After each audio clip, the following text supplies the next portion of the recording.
अपने चैनल पर हम आप सबको खुशामदीद कहते हैं। इसको सब्सक्राइब करने के बाद बेल आइकन बटन को भी प्रेस कर लें ताकि हमारी तमाम नई आने वाली वीडियोस को टाइमली देख लें।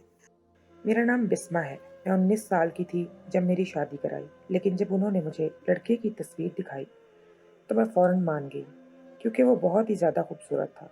मेरी शादी के तमाम तर मामलात बहुत खुशउस्लूबी के साथ तय पाते थे और आज मैं दुल्हन बनी अपनी फूलों की सेज पर बैठी थी। मैंने अपने लहंगे को चारों ओर फैला रखा था। मेरे वजूद से बहुत भीनी-भीनी खुशबू आ रही थी। मैं बहुत ज़्यादा खूबसूरत लग रही थी और लगती भी क्यों नहीं, इस ख़ानदान की सबसे खूबसूरत लड़की मैं ही थी। सब कहते थे कि ये जिसकी बीवी बनेगी वो बहुत खुशकिस्मत होगा।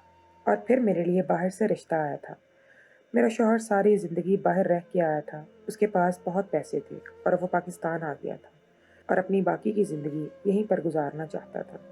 वो मेरे कमरे में दाखिल हो चुका था। मैंने घूंघट किया हुआ था और नज़रें झुकाई हुई थी। उसके कदमों की चाप सुन रही थी। उसने दरवाजे को अंदर से कुंडी लगा दी और शायद अपने सर पे पहना कुल्ला उठा के एक तरफ रख दिया और उसके बाद वो मेरी तरफ बढ़ा और मेरे सामने बैठ गया। अभी भी मैंने नज़रें झुकाई हुई थीं, लेकिन मैं उसके आधे वजूद को देख रही थी। वो एक अच्छा भला मर्द था, खूबसूरत और लंबे कद-काठ का। फिर उसने मेरा घूंघट तो उठाया और कहा, माशाअल्लाह! कि जब उसकी आवाज़ मेरे कानों में गई, तो उसकी आवाज़ भी बहुत खूबसूरत और बाअसर लगी। मैंने कहा कि मेरी किस्मत तो खुल गई, पर जैसे ही उसने थोड़ी सी मेरा चेहरा ऊपर करके अपनी तरफ किया और मैंने नज़रें उठाकर उसको देखा, तो मेरे कदमों तले से ज़मीन निकल गई। मैंने कहा कि आप कौन? तो इस बात पर वो हँसने लगा। उसने कहा कि इस कमरे में इस वक़्त और किसकी ज़रूरत हो सकती है कि वो दाखिल हो जाए? अगर मेरे अलावा कोई और दाखिल हो जाता, तो मैं उसको जान से ना मार देता। मैं ही हूँ तुम्हारा शौहर, अहमद। मैंने कहा कि आप अहमद हैं? मैं समझ गई थी कि यही अहमद था, लेकिन जब मैंने उसकी तस्वीर देखी थी, तो इसमें तो उसके चेहरे पे दाढ़ी नहीं थी और अब तो उसकी इतनी लंबी दाढ़ी रखी हुई थी उसने। बिल्कुल ही कोई मौलवी लग रहा था। उसने कहा, क्यों इतना परेशान क्यों हो रही हो?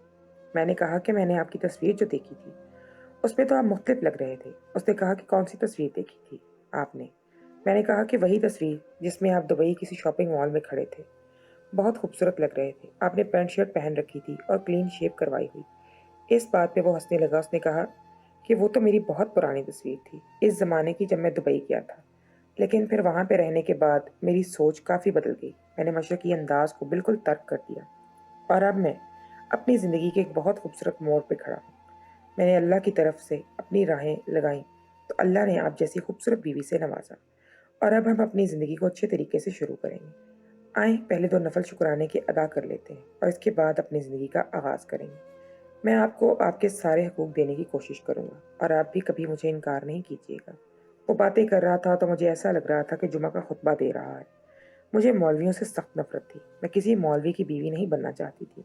मैं बेदीन नहीं थी। नमाज़, रोज़ा मैंने भी अदा किया था। लेकिन ये क्या कि मैं इसके साथ ऐसी ज़िंदगी नहीं गुज़ारना चाहती थी, जिसमें मुझे ऐसा लगे कि मैं अपने घर में नहीं, बल्कि किसी मदरसे में ज़िंदगी गुज़ार रही हूँ। अगर इसकी सोच ऐसी थी, तो इसने कल को मुझे बुर्का भी पहनाना था और मैंने कभी बुर्का नहीं पहना था। फिर इसने कहना था कि हम तो सादगी से ज़िंदगी गुज़ारेंगे, हम तो ये कुछ नहीं करेंगे और बच्चे पैदा करवा के मुझे पागल कर देता, क्योंकि बच्चे पैदा करवाना तो मौलवी की अव्वलीन तरक्की होती है। वो तरजीह देता है इस बात को।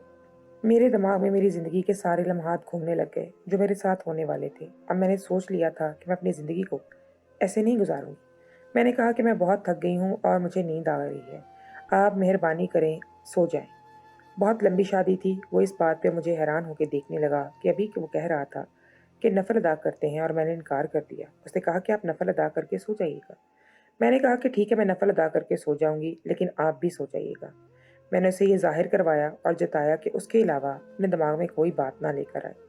वो थोड़ा-सा परेशान हुआ। मैंने जाके कपड़े बदले, वज़ू किया, मेकअप उतारा, नमाज़ पढ़ी और मैं फ़ौरन बिस्तर पर लेट गई। मैंने उससे मुँह फेर लिया। उसने कहा कि आपको पता है ना, औरत का अपने शौहर से मुँह फेर कर सोना अच्छा नहीं समझा जाता। मैंने अपना सर पकड़ लिया और मुझे पता चल गया कि जो मैं सोच रही थी, ये वैसा ही शख्स है, बल्कि शायद उससे भी ज़्यादा बुरा है। मैंने उसकी बात का जवाब ही नहीं दिया और सोने का नाटक करने लगी। पाकिस्तानी शादियाँ कितनी थका देने वाली होती हैं, इसका अंदाज़ा तो सभी को है और हम लोग 1 बजे सोए थे, लेकिन इसने मुझे 4 बजे नमाज़ के लिए उठाना शुरू कर दिया। नमाज की बात थी, मैं उठ तो गई, लेकिन मुझे इस बात पर बहुत गुस्सा आ रहा था कि ये मुझे क्यों जगा रहा है। क्या ये मेरी सास है जो मेरे सर पे खड़ा हो गया, मुझे जगाने लगा। मैंने जाए नमाज लेके नमाज पढ़ ली। उसने कहा कि कल रात हमारी ज़िंदगी की बड़ी खूबसूरत रात थी, आपने सोने को तरजीह दी। मुझे इस बात से कोई मसला नहीं है, लेकिन आइंदा इस बात का ख्याल रखिएगा कि औरत को सिर्फ एक ही काम दिया गया है, और आपका काम बहुत ज़्यादा आसान है। ना तो आपको बाहर जाके पैसे कमाने हैं, ना तो जंग लड़नी है, ना ही ज़माने की सख्ती को झेलना है। आपने बस घर बैठना है, बच्चों की तरबियत करनी है, बच्चे पैदा करने हैं और अपने शौहर को खुश रखना है। और एक शौहर को खुश कैसे रख सकते हैं, ये तो आपको पता ही होगा। मैंने कहा कि बिल्कुल मुझे ये पता है कि एक शौहर को खुश कैसे रखा जाता है, लेकिन शायद आपको नहीं पता कि बीवी को खुश कैसे रखते हैं। इस बात पे वो मुस्कुरा दिया। उसने कहा कि अरे, लगता है आप मुँह दिखाई के तोहफे की बात कर रही हैं। आपने मुझे ठीक से अपना मुँह ही नहीं दिखाया, लेकिन मैं आपको आपका तोहफा ज़रूर दूंगा। मेरे चेहरे पे थोड़ी सी मुस्कुराहट आई कि चलो मेरे लिए कोई तोहफा तो लाया है। अगर इतना ही दीनदार बंदा है तो इसको ये तो पता होगा कि बीवी को अच्छा तोहफा देते हैं। मैंने कहा फिर लाएं मेरा तोहफा। उसने कहा कि अगर आप ऐसे ही मुस्कुराती रहीं तो एक तोहफा क्या, मैं तो सारी ज़िंदगी आपके लिए तोहफे ही लाता रहूँगा। उसकी ये बात मुझे थोड़ी अच्छी लगी। उसने कहा कि आप अपनी आंखें बंद करें और अपनी दोनों हथेलियों को आगे करें। मैंने ऐसे ही किया और मुझे महसूस हुआ कि उसने मेरे हाथ पे कुछ रखा है। जब मैंने आंखें खोल के सामने देखा तो मैं तो हैरान ही रह गई। मेरी आंखें फटी की फटी रह गईं और मैंने इसकी तरफ हैरान होकर देखा। उसने कहा कि क्या हुआ, आपको अपना तोहफा पसंद नहीं आया? मैंने कहा कि आपने मुझे सिर्फ 500 रुपये दिए हैं। मेरी मुंह दिखाई में आपने मुझे 500 रुपये देना था। उसने कहा कि मैं औरतों के मामलात के बारे में ज़्यादा जानता नहीं हूँ, इसलिए मुझे नहीं पता था कि मैं आपके लिए क्या खरीदूँ, और मेरी तरफ से ये आपके लिए ही है। आप अपनी पसंद से कोई चीज़ ले लीजिएगा। मैंने कहा कि एक प्लॉट ले लूँ इससे, या BMW गाड़ी भी ले लूँ। अगर थोड़े पैसे बच गए तो एक हीरे का हार भी ले लूँगी। अब उसे पता चल गया कि मैं तंज कर रही थी। उसने कहा कि क्या ये पैसे कम हैं? तो मैंने जेब में हाथ डालते हुए कहने लगा कि बस रहने दें, इतनी खूबसूरत बीवी को 500 रुपया दिया है। 500 रुपये तो आजकल कोई फ़कीर भी नहीं देता। अगर मेरी शादी किसी और से हुई होती तो मेरे ऊपर अपनी सारी दौलत लुटा देता। इस बात पर उसे गुस्सा आ गया और उसने कहा कि बेहतर होगा कि आप जाकर तैयार हो जाएं। आज हमारा वलीमा है, बाकी बातें रात को करेंगे। इतना कहकर वो कमरे से चला गया और मैंने बेड के ऊपर ज़ोर से पाँव मारा, पर मुझे खुद ही दूर दर्द हुआ और मैं अपना सर पकड़कर बैठ गई। मैंने 2-5 रुपए भी ज़मीन पर फेंक दिए और कहा, ये कैसी ज़िंदगी होने वाली है मेरी, अब मैं क्या करूँ? इस आदमी के साथ सारी ज़िंदगी कैसे गुजारूँगी?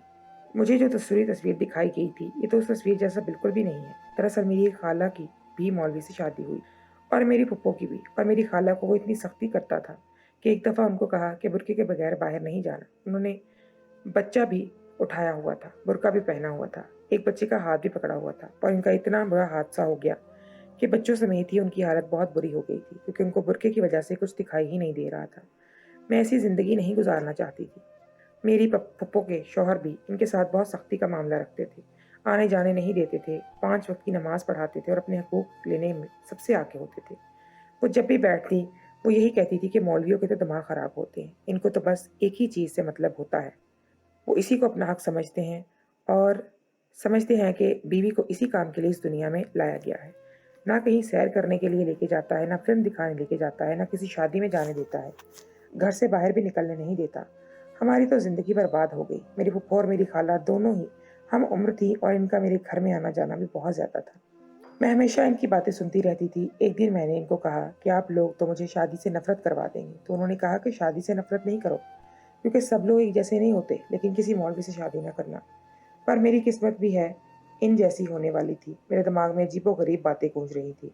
मैं इस शख्स को कभी भी कबूल नहीं करने वाली थी। मैंने सोच लिया था कि या तो ये अपने तरीके बदलेगा, और या फिर मैं इसकी ज़िंदगी से निकल जाऊंगी, और कुछ इस तरह से निकलूंगी कि मुझ पर कोई आँच भी ना आए। वलीमे की रस्म होनी थी। मैं इतनी खूबसूरत लग रही थी, तैयार हुई, लेकिन मुझे किसी ने बाहर नहीं बिठाया। मुझे मेरे दूल्हे के साथ ना बिठाया गया, बस मैं औरतों में ही बैठी रही। मेरी सास ने कहा कि तुम्हारे घर की रस्में और थीं बेटा, यहाँ पर मर्दों के सामने दूल्हा दुल्हन एक साथ नहीं बैठते। मैंने कहा कि लेकिन हमारे खानदान के मर्द थे। उन्होंने कहा कि हाँ, लेकिन हमने अपने खानदान के मर्दों के सामने भी तुम्हें ऐसे नहीं बिठा सकते। मैंने कहा कि ये क्या, मेरे वलीमे की रस्म बस कमरे में ही बैठे बैठे गुजर जाएगी? उन्होंने कहा कि हाँ बेटा, ऐसे ही होता है।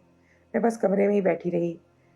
मेहमान औरतें आती, मुझे देखती, मेरी तारीफ करती, मुझे कुछ मुंह दिखाई के पैसे देती और चली जाती। ना मेरी कोई तस्वीर बनी, ना फ़िल्म बनी, बस ऐसे ही बैठी रही।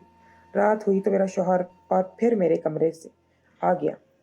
आज मैं बहुत गुस्से में थी। उसने कहा कि कल तो आपने अपनी चला ली, लेकिन आज आपको मेरी बात माननी पड़ेगी। उसने ये बात अपने तरफ से बड़े प्यार से की थी, लेकिन मुझे इस वक़्त उसका प्यार भी ज़हर लग रहा था।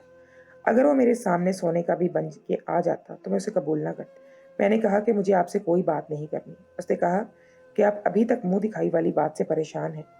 अरे! अगर मैं आपको सोने की कोई चीज़ नहीं दी, तो ये भी तो सोचें कि जो हमने आपके लिए ज़ेवर बनाए हैं, वो भी तो मैंने ही बनाए हैं। मेरे ही पैसे लगे हैं इस पे, 2 सेट चढ़ाए हैं मैंने आपको सोने के, वो कम है क्या? मैंने कहा कि अच्छा, अब अपनी चीज़ें भी गिनने लग पड़े। वो तो आपका फ़र्ज़ था, आपने करना ही था। उसने कहा कि नहीं, वो मेरा फ़र्ज़ नहीं था। मेरे फ़र्ज़ में ये कहीं नहीं है कि मैं आपके लिए सोने के इतने सेट बनाता। वो तो हमने माशरे के दबाव में आके बना डाले और फिर मैंने सोचा कि ठीक है, मेरी बीवी इस्तेमाल करेगी, लेकिन वो मेरा फ़र्ज़ नहीं था। अगर मैं आपको औरत और मर्द के फ़राइज़ गिनवाने बैठ जाऊँ, तो बहुत सारी चीज़ें निकल जाएँगी। मैंने कहा कि आप मुझे खुतबा नहीं दें, तो अच्छा है। मुझे नींद आ रही है, मैंने इतना कहा था कि उसने मेरा हाथ पकड़ा और कहा, "ये सब नहीं चलेगा, आपको अपना तरीका बदलना पड़ेगा। आज हमारी शादी का दूसरा दिन है।" मैंने कहा कि अभी तो दूसरा दिन है, अभी तो आपके इस 2 के आगे न जाने कितने सिफ़र लगने वाले हैं, लेकिन मैं आपकी दस्तरस में आने वाली नहीं हूँ। मेरे शौहर ने मुझे कहा कि तुम्हें क्या लगता है, मुझे मोहब्बत करना नहीं आता? ज़रा मेरे पास आकर तो देखो, मैं तुम्हें बताता हूँ कि तुमसे मुझे कितनी मोहब्बत है। वो जैसे ही मेरे करीब आने लगा, मुझे उससे इतनी ज़्यादा चिढ़ होने लगी कि मैंने उसे बाकायदा धक्का दे दिया और कहा कि दूर रहो मुझसे। अब मुझे थोड़ा-सा डर भी लगने लगा, क्योंकि उसके चेहरे पे बहुत ज़्यादा गुस्सा नज़र आ रहा था। पर वो कमरे से बाहर चला गया तो मेरी जान में जान आ गई थी। ऐसे लगा कि कोई आफ़त आते-आते रुक गई थी। मैंने बढ़कर कमरे की कुंडी लगा दी। मुझे नहीं पता मैंने ठीक किया या नहीं, लेकिन मैं कमरे की कुंडी लगा के सो गई। वो सारी रात कहाँ सोया ये मुझे नहीं पता, पर सुबह मुझसे किसी ने सवाल भी नहीं किया। मेरी एक सास भी थी और 2 नंदे भी थीं, ससुर भी थे।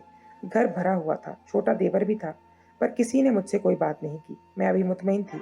मैंने कहा कि जहाँ भी जाता है जाए, बड़ा शौक है इसे ज़िंदगी शुरू करने का। पहले अपना हुलिया तो बदले। मैंने सोच लिया था कि मैं इसे 3-4 हफ्ते इसी तरह तड़पाऊँगी, तंग करूँगी और इसके बाद जब ये मुझसे पूछेगा कि आखिर तुम चाहती क्या हो? तो मैं इसे कहूँगी कि अपना ये हुलिया बदले और जैसी तस्वीर मुझे दिखाई गई थी, वैसा हो, हुलिया बनाकर मेरे सामने आए। शादी हो गई थी तो अब शादी की दावतें भी होने लगी। मेरी खाला सास ने दावत की थी, मैं जाने के लिए तैयार हो रही थी। मैंने कहा कि और तो कुछ है नहीं, चलो इस दावत को ही थोड़ा एन्जॉय करती हूँ। लेकिन जैसे ही घर से निकलने लगे तो मेरे शौहर ने मेरी नंद को इशारा किया और कहा, "ज़रा वो बुर्का लेकर आओ।" उसने कहा कि आप ये बुर्का पहन के आएँ, अगर इसके बगैर हम जाएँगे। मेरी सास ने कहा कि बेटा पिछली गली में ही जाना है। खैर है, चादर लेकर चली जाएगी, इतनी प्यारी लग रही है। बुर्का पहनेगी तो इसका मेकअप और बाल खराब हो जाएँगे। उसने कहा कि अम्मी आप ये कैसी बातें कर रही हैं? मेकअप और बालों की फ़िक्र है आप, पिछली गली में जाना है तो क्या हुआ? निकलना तो घर से ही है ना। मेरी सास भी खामोश हो गई। साफ पता चल रहा था कि मेरे शौहर का घर वालों पर बहुत रोब था। लेकिन ये बात वो भूल जाता कि उसका मुझ पे रोब चलने वाला था ही नहीं। मेरी सास खामोश हो गई थी और न जाने जाके बुर्का ले आई। जब मैंने बुर्के को देखा तो मैं हैरान रह गई। मैंने कहा कि ये तो शटलकॉक बुर्का है। अगर अबाया होता तो मैं फिर भी पहन लेती। ये तो मुझे पहनना भी नहीं आता। मेरे शौहर ने कहा कि इसमें कौन सी साइंस है? मेरी नंद को इशारा किया कि इसको बुर्का पहनाओ। उसने वो बुर्का मेरे सर पे रख दिया। मुझे तो कुछ दिखाई भी नहीं दे रहा था। मैंने जूता भी हील वाला पहना हुआ था। मुझे मेरी खाला और फूफो की बातें याद आने लगी कि अगर मेरे साथ भी ऐसा होता तो मैं क्या करती?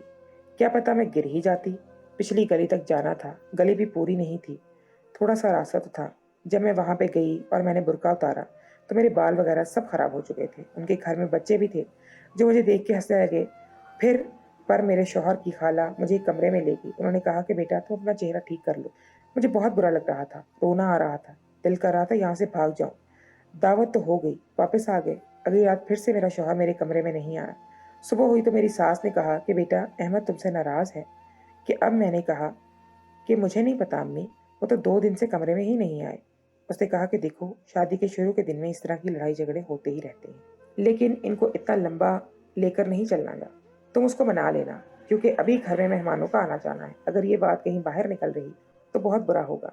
मैंने कहा कि अम्मी आपके बेटे हैं, आपको अपना हुक्म चलाने का बहुत शौक है। उसने कहा कि अपने बाप पे गया है। उन्होंने भी सारी ज़िंदगी मुझ पे हुक्म चलाया, लेकिन हमेशा मेरा ख़्याल भी रखा। ज़रूरतें भी पूरी की, प्यार भी बहुत किया। अल्लाह ने बच्चे भी दिए, तुम्हारी ज़िंदगी भी बहुत अच्छी गुज़रेगी बेटा। और अगर औरत मर्द की 10 बातें मान ले, तो अपनी 2 बातें मनवाने की हकदार हो जाती है। तुम भी इसको इस तरह से रखो नहीं तो अगर तुम भी जिद करने लगी तो मामलात ख़राब हो सकते हैं। मेरी साथ बहुत अच्छी थी, मुझे बड़े प्यार से समझा रही थी, लेकिन मेरे दिमाग में जो बात फंसी थी मैंने पूरी पर करवा के ही रहनी थी। जब तीसरी रात मेरा शौहर मेरे कमरे में आया तो मैंने उसे उससे पूछे बगैर ही कह दिया कि मुझे आपका हुलिया बिल्कुल अच्छा नहीं लगता, आप अपनी दाढ़ी साफ करवा दें और बिल्कुल वैसे ही हो जाए जैसे पैंट शर्ट पहना करें। तो वो कहने लगा कि आज तो तुमने ये बात कर दी है, लेकिन आइंदा ना करना। मैं बड़ी मुश्किल से अल्लाह की राह पे लगा हूँ और तुम मुझे वापस खींचना चाहती हो। ये तुम्हारा मामला नहीं है, ये मेरा वजूद है, मेरा चेहरा है, मेरा जिस्म है, मैं इसको जैसे मर्जी रखूँ। तुम होती कौन हो बोलने वाली? मैंने कहा कि मैं बीवी हूँ आपकी। उसने कहा कि अच्छा, अब तुम्हें याद आ गया कि तुम मेरी बीवी हो। जब तुमने अपने हकूक लेने हैं और मेरे हकूक, इस बारे में तुम्हें कोई परवाह नहीं है। मेरी नज़रें झुका ली और कहा कि हाँ, मुझे कोई परवाह नहीं है, जो करना है कर लें।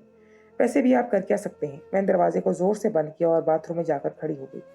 मैंने सोच लिया था कि मैं यहीं पे बैठी रहूँ, जब तक बाहर आऊँगी ये सो चुका होगा, और मैंने 1 घंटा बाथरूम में ही गुज़ारा और मैं अपने फ़ोन पे कोई वीडियो वगैरह देखती रही। 1 घंटा गुज़र गया। अब कमरे में मेरे शौहर की बिल्कुल भी आवाज़ नहीं आ रही थी और बहुत ज़्यादा खामोशी थी। शायद उसने लाइट भी ऑफ़ कर दी थी। मैंने कहा कि अच्छा हुआ मुसीबत टली। शुक्र है सो गया। मैं कमरे के अंदर दाखिल हुई, बाथरूम के दरवाज़े को बंद ही किया था कि किसी ने मज़बूती से मुझे पकड़ लिया और मेरे मुँह पर हाथ रख दिया। मैं चिल्लाना चाहती थी, पर मेरी आवाज़ ही मेरे हलक से नहीं निकली। मुझे वो शख्स दिखाई नहीं दे रहा था कि कौन था, और जब सुबह हुई तो मेरी हालत बहुत बुरी हो चुकी थी। मेरा शौहर तो कमरे में नहीं था। मुझे बहुत डर लग रहा था। पता नहीं मेरे कमरे में कौन आया था। मुझे मेरी सास की बात ही याद नहीं लगी कि घर में लोगों का आना-जाना है। मेरे शौहर को तो नाराज़ होके कमरे से जाने की आदत थी और मुझे यकीन था कि वो कमरे से चला गया था। मेरा शक अपने देवर पे पड़ा, लेकिन वो तो बहुत छोटा था। फिर किसने मेरे साथ इतना बड़ा ज़ुल्म किया था? मैं अपने शौहर को ये बात बताना चाहती थी। वो कमरे में आया तो न जाने क्यों मुझे उसके वजूद से अपनायत का एहसास हुआ। फिर तो मेरा शौहर था वो। उसने कहा, क्या बात है, ऐसा मुँह क्यों बना रखा है? जब आप मेकअप नहीं करना? मैंने कहा कि मेरी तबीयत ठीक नहीं है, मुझे अम्मी की बहुत याद आ रही है, मुझे घर जाना है। उसने कहा कि आज तो तुम घर नहीं लेके जा सकता, कल ले जाऊँगा, आज मेरा ज़रूरी काम है। मैंने कहा कि मुझे आपसे कोई बात करनी है। उसने कहा कि मेरे पास तुम्हारी बात सुनने का वक़्त नहीं है। मैं ऑफ़िस जा रहा हूँ, रात को बात करेंगे। मैं पूरा दिन रोती रही, चुप-चुप के आँसू बहाती रही। मुझे ये बात किसी न किसी को तो बतानी ही थी और अपने शौहर को ये बतानी थी। लेकिन फिर उसके बाद क्या होता? ये मेरे साथ क्या होगा? मुझे किसकी नज़र लग गई? शायद मैंने कुफ़रान नेमत किया, अपने शौहर को खुद से दूर किया, उसे झटका दूर। शायद इस वजह से मेरे साथ ये सब कुछ हुआ। इससे तो अच्छा था कि हम अपनी ज़िंदगी शुरू कर लेते। वो मेरा शौहर था, हम दोनों एक-दूसरे पे हक़ रखते थे। अब मैं क्या करती? हमें कर ही क्या सकती थी? पूरा दिन अपने शौहर का इंतज़ार करती रही। रात को उसे ये बात बताऊँ, लेकिन वो मेरी बात सुने बगैर ही सो गया। मुझे बहुत बुरा लग रहा था, वो मुझे नज़रअंदाज़ कर रहा था, बिल्कुल ऐसे ही जैसे मैं उसे नज़रअंदाज़ कर रही थी। मेरी बात तो लेकिन सुन लेता। मेरी बात बहुत ज़्यादा ज़रूरी थी। 2-3 दिन इसी तरह गुज़र गए। ये 2-3 दिन मेरी ज़िंदगी के सबसे बुरे दिन थे। मेरा चेहरा अजीब-सा हो गया। मेरी सास ने भी कहा कि बेटा परेशान हो क्या? मेरी क्या बात है? अम्मी की तरफ चली जाओ, लेकिन अब अम्मी की तरफ भी जाने का दिल नहीं कर रहा था। एक दिन मैं अपने शौहर के पीछे-पीछे फिर रही थी कि मेरी बात सुन ले, मेरी बात सुन ले। मैं उसके कदमों में बैठ गई। मैंने कहा कि मुझे माफ़ कर दें। मैंने आपके साथ बुरा किया, मेरे साथ भी बहुत बुरा हुआ है। बस आप मुझे माफ़ कर दें। मैंने आपका दिल दुखाया था ना, इससे तो अच्छा था कि मैं आपकी बात मान लेती। मैंने फूट-फूट के रोना शुरू कर दिया। उसने कहा कि क्या बात है, क्या हुआ था? मुझे बताओ। मुझे अब वो मेरी तरफ मतवज्जो हुआ और मैंने रोते-रोते उसे सब कुछ बता दिया। मैं वादा करती हूँ मैं हमेशा आपकी बन के रहूँगी। मैं कहीं भी नहीं जाऊँगी। मुझे आपसे मोहब्बत है। मैं आपके साथ रहूँगी। बस मुझे खुद से अलग मत कीजिएगा, नहीं तो मेरी ज़िंदगी बर्बाद हो जाएगी। मैं कहाँ जाऊँगी? मुझे पूरा यकीन था कि ये सब कुछ जानने के बाद मेरे साथ बहुत कुछ बुरा हुआ है। मेरा शौहर मुझे तलाक दे देगा, पर मेरे शौहर ने मुझे गले से लगा लिया, तो मुझे बहुत सुकून मिला। उसने कहा कि मैं हमेशा तुम्हारे साथ हूँ और अब तुमने वादा किया है कि तुम मुझे कभी छोड़कर नहीं जाओगी। मैंने कहा कि लेकिन मेरे साथ बहुत बुरा हुआ है, आप मुझे कैसे कबूल कर पाएँगे? उसने कहा कि मैंने तो तुम्हें पहले दिन ही कबूल कर लिया है। तुम ही मुझे कबूल नहीं कर रही थी, क्योंकि तुम्हारे साथ कुछ बुरा नहीं हुआ। वो शख्स कोई और नहीं, मैं खुद ही था। मैंने कहा कि क्या? ये बात सुन के मैं हैरान रह गई। उसने कहा कि हाँ। मैं खामोश हो गई। उसने कहा, देखो, तुमने मुझसे वादा किया था कि अब तुम मुझे छोड़कर नहीं जाओ और मेरे साथ ही रहोगी। मैं चाहती तो इस बात पे गुस्सा कर सकती थी, लेकिन मेरे दिल पे ये बोझ उतर गया कि वो कोई और नहीं बल्कि मेरा अपना ही शौहर था। तो मुझे एक अजीब-सा सुकून मिला और फिर मैं अपने शौहर के गले लग गई। मैंने कहा कि ये सब कुछ आपने मुझे समझाने के लिए किया? उसने कहा कि हाँ, तुम्हें ये समझाने के लिए किया कि जब 2 लोग एक रिश्ते में होते हैं तो इस रिश्ते की क्या अहमियत होती है। हम दोनों ही एक-दूसरे के मुहाफ़िज़ हैं। इज़्ज़तों के भी, जज़्बात के भी, और हमारे अलावा एक-दूसरे के लिए मुख़लिस और कोई भी नहीं हो सकता। मैंने कहा कि आपने अच्छा नहीं किया। उसने कहा कि मुझे माफ़ कर दो, पर तुम्हें समझाने का और कोई तरीका नहीं था। उसने मेरे आँसू साफ़ किए और मुझे अपने गले लगाते हुए कहा कि पागल, मैं तो तुम्हें सारी ज़िंदगी खुशियाँ देना चाहता था, तो मैं मुझसे दूर दूर भाग रही थी। फिर उसने मुझे बेड पे बिठाया और कहा कि अपनी आंखें बंद करो और हथेलियां आगे करो। मैंने कहा कि नहीं, आप फिर मुझे 500 रुपये दे देंगे। मुझे आपसे 500 रुपये नहीं चाहिए। इस बात पे वो हंसने लगा और उसने मेरी हथेली पे कोई चीज़ रख दी। जब मैंने देखा तो वो हीरे की अंगूठी थी। मैं हैरान रह गई। मैंने कहा कि हीरे की अंगूठी, आप ये कहाँ से लाई हैं? उसने कहा कि तुम्हारे लिए तो मैं कुछ भी कर सकता हूँ, बस शर्त ये है कि तुम्हें प्यार से कहना पड़ेगा और मेरी बात माननी होगी। मैंने नज़रें झुका ली। मैंने कहा कि ठीक है, हमेशा आपकी बात मानूंगी। इस बात पे वो हंसने लगा। उसने कहा कि तुम्हारे साथ मेरी ज़िंदगी बहुत अच्छी गुजरने वाली है। इस बात का मुझे अंदाज़ा हो गया है। हम दोनों ही मुस्कुराने लगे और वाकई हमने एक अच्छी ज़िंदगी गुजारी और अभी भी एक साथ ही गुजार रहे हैं।